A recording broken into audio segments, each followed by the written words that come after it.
Hey everybody! My favorite game of all time, the critically acclaimed masterpiece, The Last of Us, recently received a full series order for an HBO TV adaptation. The first question with an announcement like that is always who will play the characters we know and love? In this video, I'm going to give some possible answers for every named character in the original game, and after that I'll give a short breakdown for how the game could be split up into 10 TV episodes. Before we jump in, 3 quick disclaimers. 1. A full spoiler warning for The Last of Us. 2. The original cast created a masterpiece, which is the reason it has accomplished what it has and is getting adapted. It's too easy to say that they should reprise their roles, and I won't be doing that in this video. 3. I'm not looking for the closest approximation of Joel's character model. We're looking for somebody that will embody the character while still surprising us and bringing something new to the property. That goes for Joel and every other character as we go through the cast. All that said, there's a lot to talk about, so let's get started with Joel. Right off the bat, I want to address the 2 most common fan castings that have been going around. First, the most popular, Hugh Jackman. Jackman is a huge Hollywood actor, and he's earned it. He is an excellent actor with a laundry list of great and varied performances, and he gives every project his all. His closest parallel to Joel is definitely his career-defining stint as Wolverine, and especially his performance in the movie Logan, which itself has seen parallels drawn to The Last of Us. Jackman would be the safest bet. He would knock it out of the park, and I think would produce the most faithful reproduction of Joel we could get. It would be good news to hear that Jackman was cast, but also in some ways it feels like a little too much. He would do an incredible job, but I think it would be hard to see Joel, not Wolverine or John Valjean. None of that is Jackman's fault, but I think the other popular choice going around is somewhat of a response to that. Somebody slightly less famous, but still with a proven track record, and that is Nikolaj COSTER-WALDAU of Game of Thrones fame. I bring up Game of Thrones for the HBO connection, but also because I think Jaime Lannister is the clearest and most popular indication that Nikolaj would make an easy jump to Joel. Jaime is a morally gray, conflicted character who goes through Joel's arc almost in reverse. Jaime starts as someone you immediately hate and can't help but grow to like, where Joel is easy to root for from the jump, but over time we learn hints of his dark past. Nikolaj would absolutely nail that. He would crush those big moments, and he has the chops for Joel's more intimate scenes as well. Okay. Big 2 out of the way, I'm going to quickly run through some other options that I've seen floating around the internet. I have to mention Troy Baker's personal choice for Joel, Josh Brolin. Brolin has played plenty of Joel-adjacent characters, and a recommendation from the man who originally brought Joel to life is all I need to have complete faith in a hypothetical Josh Brolin Joel. As if all of the excellent performances we've seen from him weren't already enough. Josh Brolin would be an awesome choice, and I'd be most excited to see from him how he would emphasize the darker parts of the character and make him really hard to like in those critical moments. And as the guy who made Thanos sympathetic, he'd be able to win viewers right back. Some others that fall into a similar category and are thrown around often are Jon Bernthal, Jeffrey Dean Morgan, and Karl Urban. I think any of them would be fine, but aren't my personal choice for one reason or another.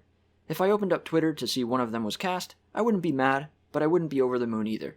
In closing on Joel, I'll be excited to see a new but hopefully faithful take on the character from whoever is chosen. But out of all of the actors I mentioned, I would personally be most excited if Nikolaj COSTER-WALDAU got the role. I'm sure that it will end up being somebody none of us even expected, and I give them all the benefit of the doubt to surprise me. Next is of course Ellie. Ellie is the toughest for me. The key to The Last of Us is the relationship between Joel and Ellie, but how the actors work together is something they're only going to find out in auditions and screen tests. Because of that, we have to judge the actors on their own merits. There haven't been quite as many internet suggestions for Ellie as Joel, but there have been a few. Among them are Maisie Williams, Sophie Lillis, Millie Bobby Brown, and Sadie Sink. I think each of them have shown different aspects of Ellie's character in past performances, but not to the point that any of them seem a perfect match to me. But Kaitlyn Dever, the overwhelmingly most popular choice, gets pretty close. Not only is she already an award-winning actress for a drama like Unbelievable, but she also has Ellie's heart and humor in movies like Booksmart. She would be the best choice age-wise for Ellie in both Part 1 and to eventually adapt Part 2, and on top of that, she has already worked with Neil Druckmann and Naughty Dog when she played Cassie in Uncharted 4. Something I will say when it comes to the younger characters is I think it will be pretty likely to see new, non-established actors, and I think in a lot of cases that would probably be the best choice. That being said, I think Kaitlyn Dever would give us the best on-screen Ellie we could get from a known actress, and I would love to see her cast. The other actresses mentioned would do awesome jobs too, but Dever definitely gets my vote. Now that Joel and Ellie are out of the way, the first character to appear chronologically is Sarah. Sarah is such a small but integral piece of The Last of Us. She's the foundation that everything is built on.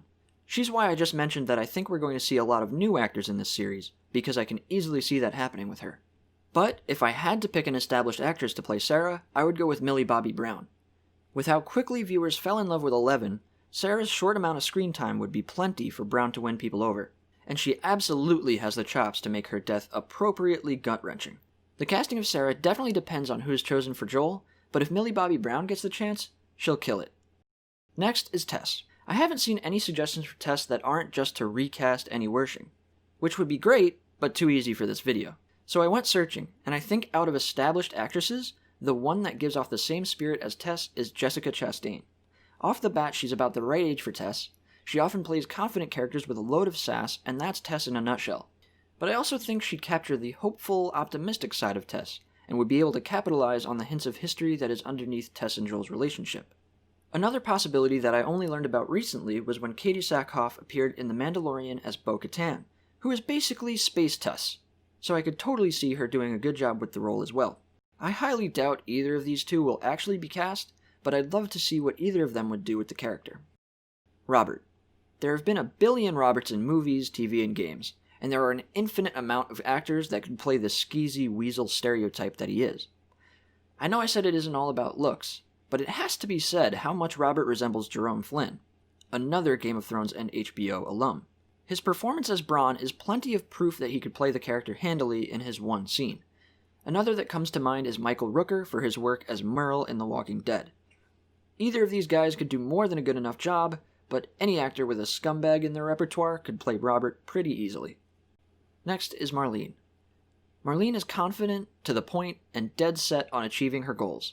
3 actresses embody that and hold themselves the same way Marlene does, and they'd kill it if they were cast. I could see Tessa Thompson, Thandie Newton, or Zoe Saldana giving faithful and powerful performances as Marlene. I don't even have a preference. Any of them would crush it. Next, Bill. Bill is one of my favorites for this video. I think I nailed the 2 best possible actors that could play him. In a nutshell, Bill is rough around the edges, but has a soft spot and a compassion that he hates to show. 2 actors who have played characters that fit that bill, Rory McCann and David Harbour. The Hound is my favorite character from Game of Thrones, and so I think I'd prefer to see what McCann would bring to the role, but I have to admit David Harbour is probably a more direct match. The fact that probably neither of these will come to fruition actually makes me a little bummed. Well, it's fun to imagine anyway. Then is Henry. This is another occasion where the most obvious answer sticks out and it's hard to see anything else. The clear choice for Henry is Donald Glover.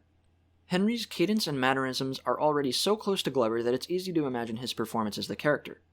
Glover has Henry's charm to the T, but even though Glover sticks out, so many actors could be a great choice for Henry. John Boyega, Anthony Mackie, or Tyler James Williams would all do a great job. But for me, whenever I think of Henry, I immediately think of his devastating final scene. I think Daniel Kaluuya would crush that scene, while still having plenty of that Henry charisma to make you care. Or maybe if they wanted to bring the character in a different direction and do father and son, I could picture Jeffrey Wright really bringing something to that scene as well. But I do hope they keep Henry and Sam as brothers, and go with someone like Glover, Williams, or Kaluuya. Sam. Sam, more than any character, I think, will be a new, non-established actor. The only actor I can think of that has the same spirit as Sam is Caleb McLaughlin, who is a good 5 years too old for him, but at the same time, a big part of Sam's character was how he was babied by Henry, which could be interesting with an older actor like McLaughlin. I'd be interested to see how that would play out, but I'm curious to see who actually gets cast for Sam. Tommy. Tommy is such an interesting character to talk about because his casting is so dependent on Joel's. He needs to be believable as Joel's brother, and at the same time have that underlying tension with him. Tommy is similar to Joel. He's more reserved, but definitely can be brought to Joel's level when prompted. He shares his dark past, but feels more remorse for it. He's also a leader, and a more social person than Joel seems to be, at least in part 1. Now, this might be received with some controversy, and I doubt he wants to do anything even remotely zombie-related ever again, but I just described Andrew Lincoln's Rick from The Walking Dead. The only sticking point being he may not resemble some of the casting choices for Joel. But Hugh Jackman? I could see it. I actually think he'd be a great Tommy if we could forget he was Rick, but the idea of a Hugh Jackman, Andrew Lincoln-led The Last of Us series is so ridiculous, I'm just gonna stop. And just as many people that suggest Nikolaj for Joel are suggesting him for Tommy, and I could see that too if he didn't land the main role. Out of anyone on the cast, I might be the most interested to find out who they get for Tommy. He is an underappreciated and integral piece of the story, and becomes even more important in Part 2. Then we have his wife, Maria. In a couple of ways, Maria is similar to Tess, so I think KATEE Sackhoff could be a great Maria as well. Maria also shares some characteristics with another Naughty Dog character, Elena from Uncharted, and I think her actress Emily Rose could play a great Maria. Switching gears, we have David. With David is where I emphasize that it doesn't matter what the actor looks like, as long as they can nail the part and give off the same emotions to the viewer as the original actor. David needs to be the most trustworthy, charming person, and then the scariest once we get that essential, terrifying turn. So for him, I tried to think of actors who can do both, incredibly friendly and extremely sinister. The first one that came to mind, who I think would do an incredible job, is J.K. Simmons.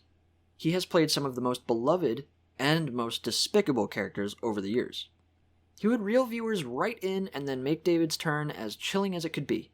I personally haven't seen him in any roles that resembled David's creepier side, but I have no reason to doubt he could do anything necessary to crush it as David. An unconventional pick is how we would get the most memorable performance. Who would have thought that Nolan North, best known for one of the most dashing, lovable video game characters ever made, would be so good as David that I didn't even know it was him until I hit the credits? A similar choice, somebody who would treat the character as a real person like Nolan did, and not a generic Walking Dead bad guy, is all I ask for with David. Then we have his buddy, James. James barely matters in the grand scheme, but I still wanted to mention him. From the few scenes he's in, we learn he's brash, but loyal to David. An actor who I would love to see cast is Jacob Bertrand, who plays Hawk in Cobra Kai. I've never seen him in anything else, but he is an awesome actor and fits the part. Another that might work is Charlie Heaton from Stranger Things. I think James has about 3 lines in the game, so not incredibly crucial, but still fun to think about. Finally, we have Riley. Riley is a tricky one to nail down because she'll be so dependent on Ellie's actress and matching her age. 2 actresses that have already worked with HBO on the show Euphoria have Riley's spirit. I could see Zendaya having good chemistry with a diva Ellie, and they both are the same age. If they went with a younger choice for Ellie, Storm Reed could work too. Riley is the only character that there's a question of if we'll even see her, but I hope we do with how essential she is to Ellie's backstory and motivation. Before I wrap up, I want to run through how I think they could split the game into 10 one-hour-long episodes, which would be my guess as to how many we'll get. So, obviously, Episode 1 will start with the prologue, and I think should end with meeting Ellie and getting ready to leave the quarantine zone. Episode 2 could cover discovering Ellie's immunity all the way to Tess's death, which seems like a lot, but only because the game spends so much time in these parts letting you get familiar with the mechanics. Episode 3 I see being the entirety of Billstown, ending with the drive to Pittsburgh. Episode 4 would start with the ambush and get through a big chunk of the Henry and Sam parts. I think jumping off of the bridge or washing up on the beach could be a good place to end on. Episode 5 would cover the sewers, Ish's story if they want to include that somehow, and exploring the suburbs before we get to the sniper and then Henry and Sam's deaths. Episode 6 would begin with the fall title card and go from there, probably up to the ranch house and Joel deciding he will take Ellie instead of handing her off to Tommy. Episode 7 I see being a slower episode, emphasizing where Joel and Ellie's relationship has come because this is pretty much the last time we get them together as we know them before the finale. It'll be them exploring the university, finding clues of the Fireflies, the fight, and then Joel's fake-out death. Episode 8 is Winter. Ellie on her own, meeting David and James, possible interjections of Left Behind as she takes care of Joel. Episode 9, Joel wakes up and goes on the hunt for Ellie. Maybe more Left Behind interjections, the climactic encounter of Ellie and David, and Joel and Ellie reunite. And Episode 10, the finale, would be the spring title card to the end. Craig Mazin, the co-writer for the series, has said that there will be a mind-blowing inclusion in the show that wasn't included in the game. I have no guesses as to what that could be, but I wanted to bring it up because it will slot into this outline somewhere and possibly shift things around. Who knows?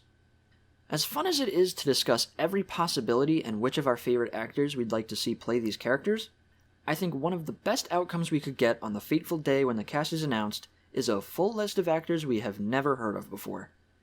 There are already so many expectations going into an adaptation, and especially one with such acclaim as The Last of Us. To add on to that, the expectation of what an established blockbuster actor might bring to the series could end in disappointment. We all should be setting our bars low, so we can be pleasantly surprised by the excellent team that is taking on this Herculean task. To try to avoid disappointment for myself, I'm going to look at it like a play.